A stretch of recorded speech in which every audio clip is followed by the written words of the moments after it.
திமுக இயக்கத்தில் ஸ்டாலினுக்கும் தனக்கும் மோதல் இல்லை என்று கட்சித் தலைவர் கருணாநிதி தெரிவித்தார். திமுக பொதுக்குழு தீர்மான விளக்க பொதுக்கூட்டம் சென்னை மயிலாப்பூரில் திங்களன்று இரவு நடந்தது. இக்கூட்டத்தில் பேசிய திமுக தலைவர் கருணாநிதி, தனக்கும் ஸ்டாலினுக்கும் இடையே மோதல் இல்லை என்றும் தங்களை வீழ்த்த நினைப்பவர்கள் வீழ்ந்து போவார்கள் என்றும் பேசினார்.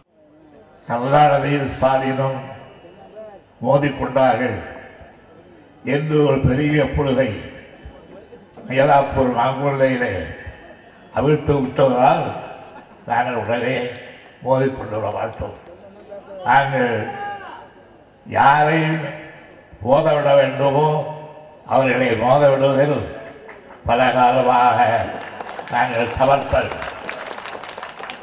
ஆகவே எங்களை மோதவிட்டு பார்த்து இல்லாததும் பொருளாதாரம் சொல்லி எங்களை பற்றி, எங்களுடைய குடும்பத்தை பற்றி, எங்களுடைய நட்பை பற்றி, எங்களுடைய இயக்கத்தினுடைய உண்மையான தன்மையை பற்றி தெரிந்தெடுப்பதற்காகவே யார் ஈடுபட்டாலும் நான் அவர்களுக்கு சொல்லுகிறேன்.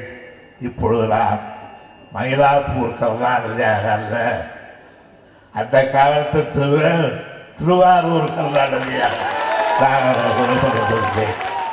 திருவாரூர் கருணாநிதி எப்படிப்பட்டவர் என்பதை அவர்களுக்கு நான் அறிவுறுத்தியுள்ளேன்.